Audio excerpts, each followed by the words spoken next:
Tem mais um aspecto da realidade brasileira que a gente vai conversar com você hoje, diz respeito ao varejo, que é um importante setor da nossa economia, e para isso nós temos aqui um consultor, um especialista para conversar conosco. Hoje, o consultor Anderson Ozawa está aqui conosco no estúdio aqui do Jornal da Record News. Anderson, boa noite, muito obrigado pela gentileza, bem-vindo. Obrigado, prazer. Anderson, vamos conversar um pouco a respeito do comércio varejista de uma maneira geral, né? Quando a gente fala da atividade do comércio, imagino que o comércio seja uma coisa tão grande que deve ter setores que estão de um jeito e outros setores que estão de outro jeito. Dá para você dar uma geral para a gente? Sim. O varejo, né, nos últimos anos, tem evoluído bastante, né? Alguns setores, como o varejo alimentar, ele, de longe, sempre está em evidência, em destaque. Quando né? eu falo varejo alimentar, estou me referindo principalmente a supermercado? Supermercados, hipermercados, mercados de luxo, né? Essa mudança que a gente teve de supermercados que vendem agora artigos de valor agregado maior. Então, esse segmento ele sempre está em evidência, né? Tanto que esse investimento em novos tipos de supermercado, né, para uma classe diferenciada, que traz um vinho, um produto diferenciado, até essa questão de culinária, de chefes, etc. e tal, caseiros, né? Então, isso tem evoluído bastante. Quando a gente olha outros segmentos, a gente fala de drogarias, por exemplo. Drogaria? A gente está falando de redes de drogaria. De redes de drogaria. Né?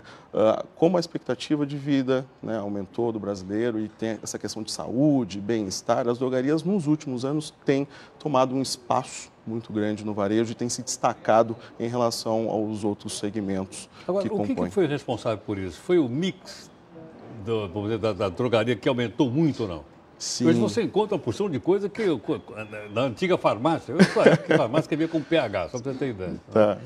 Não havia, foi isso ou não? Isso contribuiu. Com certeza esse conceito de drugstore, né, que a gente encontra muito nos Estados Unidos, na Europa, onde você encontra tudo, inclusive remédio, né? Então, isso contribuiu com certeza. Você tem uma área de medicamentos, você tem uma área de perfumaria, uma área de saúde, de beleza. Então, esse composto, esse mix, com certeza atrai muito mais o consumidor, né, que ele não vai só em busca do medicamento, mas ele vai em busca de outras coisas que compõem ali o bem-estar, a saúde, né, que é o que o brasileiro tem buscado muito atualmente. Agora, quando a gente fala então de varejo, nós estamos falando de dois.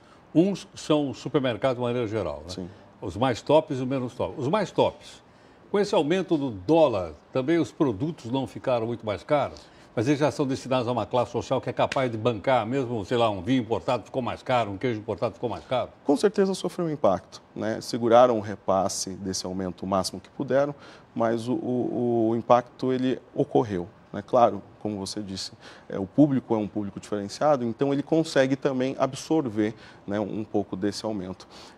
Não vamos dizer que o nível de consumo continuou o mesmo, né? A redução no nível de consumo foi em todas as classes sociais, mas com certeza na classe A, B, o impacto foi menor nesse tipo de varejo. Agora, por exemplo, num varejo popular, supermercado popular, por exemplo, como é que o consumidor se defende? Muitas vezes trocando o chamado produto de marca, que é um produto um pouco mais caro, por um outro produto, vamos dizer assim, de uma marca não tão visível. Mas o varejo está sempre atento para saber se esse público vai ou não migrar de uma área para outra? Sim, isso é importante. Isso, em varejo alimentar, por exemplo, chama gestão de categoria. Então, você consegue entender que tipo de produto dentro de uma mesma categoria vende mais ou menos e essa migração que pode ocorrer de, por exemplo, um sabão em pó ou um leite condensado, alguma coisa nesse sentido. Alguns supermercados, eles têm ido para uma linha de marca própria. Então, a marca própria tem um custo menor, né? Então, em função de não ter a marca das grandes empresas, então ele consegue ofertar um produto com a mesma qualidade ou qualidade semelhante, só que com a sua própria marca. Então, ele coloca ali a sua marca e consegue, então, atrair, né, e reter os seus consumidores dessa forma. Então, tem essa variação, tem a migração, mas o varejo tem usado uma estratégia de ou opta pela marca própria ou faz um estudo muito forte para colocar marcas de maior giro e poder assim escoar estoque assim por diante. Agora, Anderson, nós estamos falando de dois setores. Está indo bem o supermercado, como você disse, está indo bem também as farmácias. E o setor de roupas em geral? Esse é um setor que foi muito afetado. Muito? Por quê? Muito afetado. O impacto do dólar, com certeza, né, da variação do dólar, porque boa parte dos produtos são importados ou a matéria-prima é importada. Então, pode ser até que ele seja confeccionado aqui, mas a matéria-prima vem de fora. E alguns dos grandes varejistas trazem boa parte de fora, seja da parte da China, Indonésia, enfim, alguns vêm do Uruguai, Vietnã, então tem várias fontes. E, com certeza, a variação cambial teve impacto nesse sentido, porque encareceu ou a importação ou o custo da matéria-prima para quem produz internamente. Agora, esse setor é um setor de uma competitividade gigantesca. Eu olho tanta loja de roupa, mas tanta loja de roupa, fico imaginando assim, como é que esses caras conseguem manter essa loja de roupa? Sim. Você vai no shopping, o que mais tem é loja de roupa, estou enganado. É verdade, é verdade. E aí, o que esse setor tem trabalhado são estratégias de trazer para o consumidor o produto mais próximo do que ele deseja. Então, o que eles chamam de fast fashion, ou seja, novidades que saem lá fora, em feiras de Paris, Nova York, Japão, vir o mais rápido possível e estar mais adequado ao consumidor. Outros, por outro lado, têm segmentado. Então, em vez de atender, por exemplo, lojas de departamento que atendem todos, a família, homens, crianças, mulheres, alguns se especializaram. Enquanto você mais ataca um nicho, mais você se torna especialista naquilo e acaba, com certeza, trazendo um melhor atendimento, um melhor produto, um composto, né, que possa salvar aí essa operação do varejo. Mas, com certeza, a gente tem uma grande quantidade, né, mas poucos conseguem se destacar nesse sentido, Heródoto. Bom, quando a gente percebe que uma coleção, por exemplo, não desovou suficientemente, e ela é uma coleção boa, mas não é a última, não, porque a pessoa sempre quer saber qual é a última novidade. Sim. Quer dizer, ela vai parar dentro de um outlet, não vai? Vai. Quer dizer, o outlet passa a competir ou são mercados diferentes? Não, são mercados diferentes, são públicos diferentes. O outlet, e ele tem um conceito complicado aqui no Brasil, porque ele virou meio que realmente o escoamento do que não se vende, né? Quando a gente olha outlet fora do país, ele não tem ele não tem essa visão. Não. Aqui o outlet encalhou, vai para lá.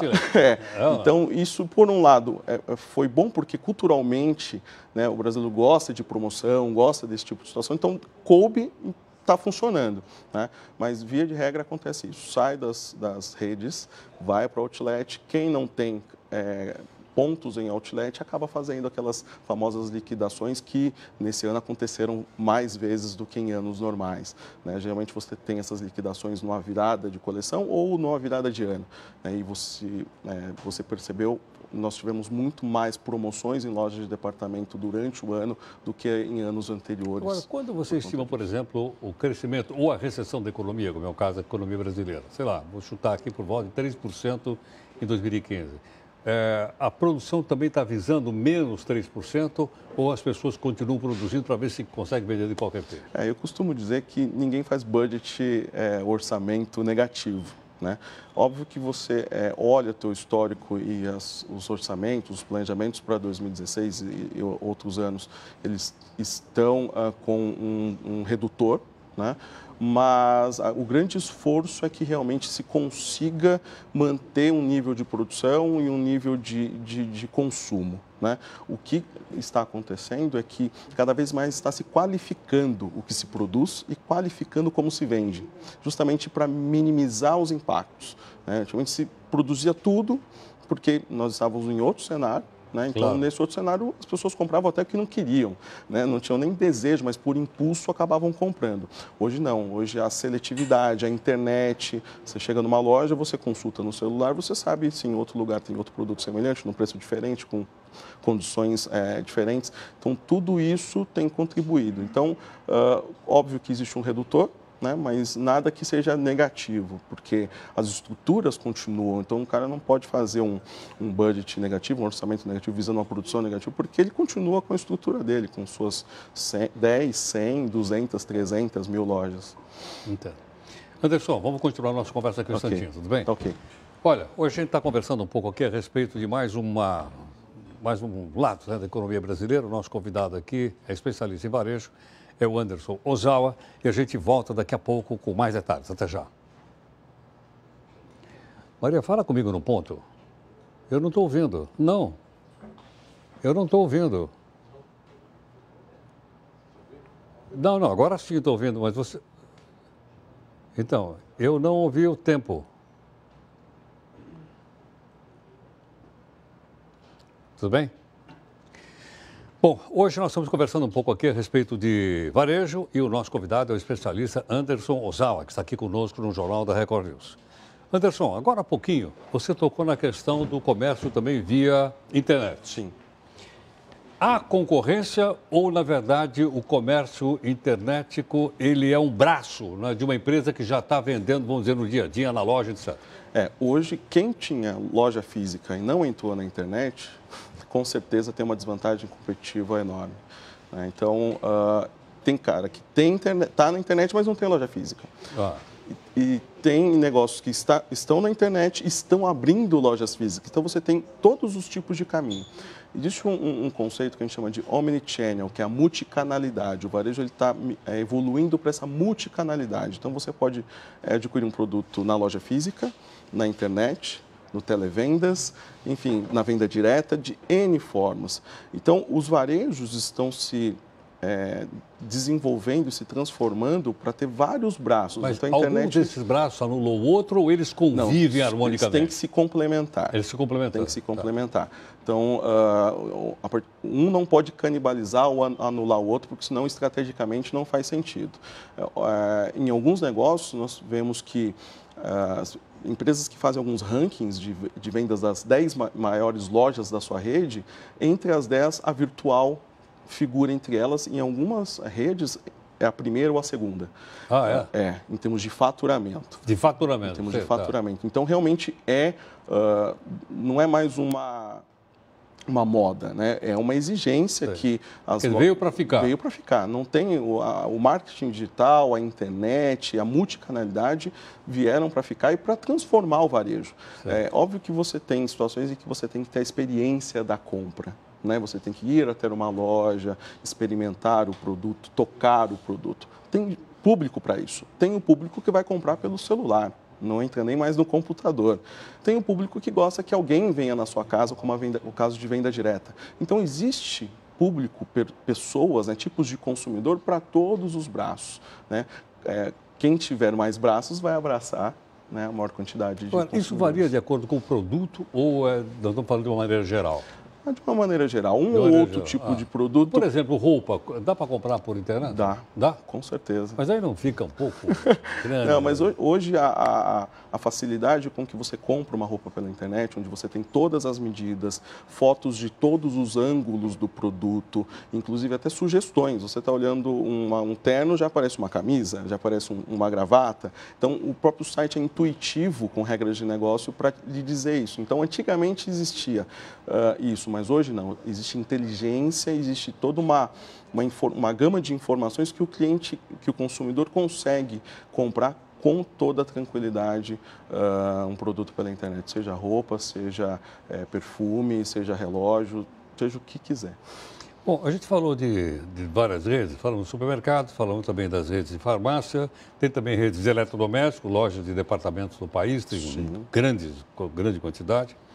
Eu pergunto o seguinte, com esse down na economia, você acha que algumas acabaram se acelerando e instalando mais lojas do que a economia hoje é capaz de segurar ou não?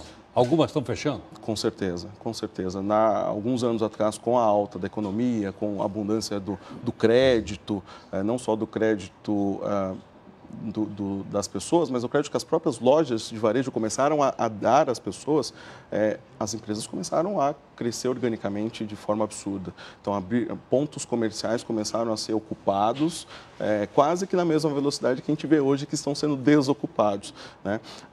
Tem uma explicação isso, porque uma explicação mercadológica de fincar lá a sua bandeira num determinado estado, estar numa determinada cidade, etc. e tal, mas foi um crescimento abrupto, né? Em alguns casos sem planejamento.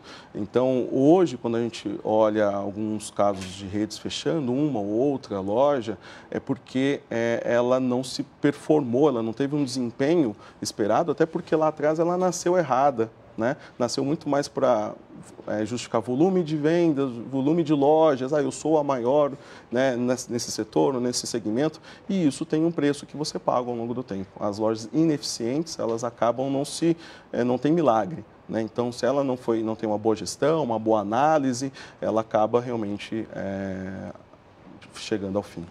Anderson, outra coisa que eu queria te perguntar. Também é notado na economia algum movimento em direção a shoppings? Quer dizer, o destino das lojas de rua. Por exemplo, você passa numa rua famosa, como tem em São Paulo, tem no Rio, tem aquelas ruas, aquela me parece consolidada. Mas eu digo, de uma forma geral, o comércio de rua tende a definhar, tende a ir para o shopping, tende a sobreviver só as pequenas lojas, tipo armarinho, coisinhas pequenas, como é que é?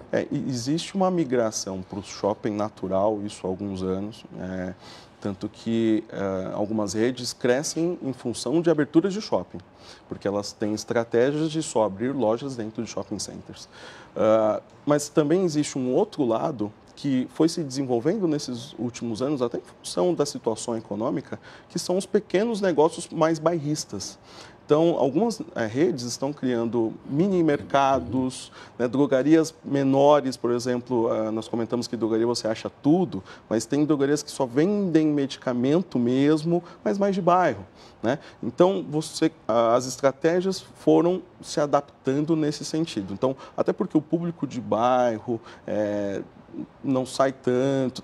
Para se deslocar e tal. Tem a questão de segurança. Tem ali perto, quase como uma lojinha de conveniência, quase uma farmacia de conveniência. Justamente. Então, tem gerado negócios nesse sentido. Grandes redes que têm hipermercados ou grandes drogarias têm criado mercados menores, supermercados de menor porte, que tem ali hortifruti, coisas do dia a dia, né, necessidade, cesta básica, uma coisa bem simples. Como é que um pequeno comerciante vai concorrer com um cara desse? Essa é a grande questão. Imagina só, antes eram grandes supermercados, hipermercados. Sim. Hoje, como você citou, vou citar o Grupo Pão de Açúcar, por exemplo, tem uma lojinha pequenininha. É isso aí. Do lado de uma série de outras lojas. Quer dizer, ele não tem condições de competir. Não tem. No volume de compras, ele tem, com certeza. Porque ele não é só o grande, ele é pequeno também. Ele concorre também com o pequeno. Concorre com o pequeno. Concorre com a quitanda, concorre com o açougue, como é que faz? Aí a questão, a percepção do público de bairro, que isso é uma coisa que está sendo também avaliada ao longo desses anos, ele é mais sensível a preço ou atendimento. Ah, tá. Né? Quer dizer, o atendimento pode ser um diferencial competitivo. Faz uma diferença muito grande, né, de você chama pelo nome, né, tem todo esse... Você chega lá e ele te chama pelo nome. Pô, meu, paga a conta aí. Por aí. Mas esse é um cenário que as grandes têm um preço melhor pelo alto volume de compras, então elas conseguem repassar um preço melhor, mas nem sempre preço é o determinante. É tudo. No bairro, não. No shopping, isso já cai um pouco. Mas quando você vai para negócios de bairro, como você citou, tem outras questões envolvidas que nós estamos entendendo ainda esse movimento, porque é uma análise mercadológica que leva um tempo para você ter dados e poder falar, olha, é isso, é aquilo, até para definir a melhor estratégia mesmo de negócio. Anderson, obrigado pela gentileza. Eu agradeço. Obrigado pela análise aí, Prazer. pelo quadro que você tratou para a gente. Obrigado. Obrigado.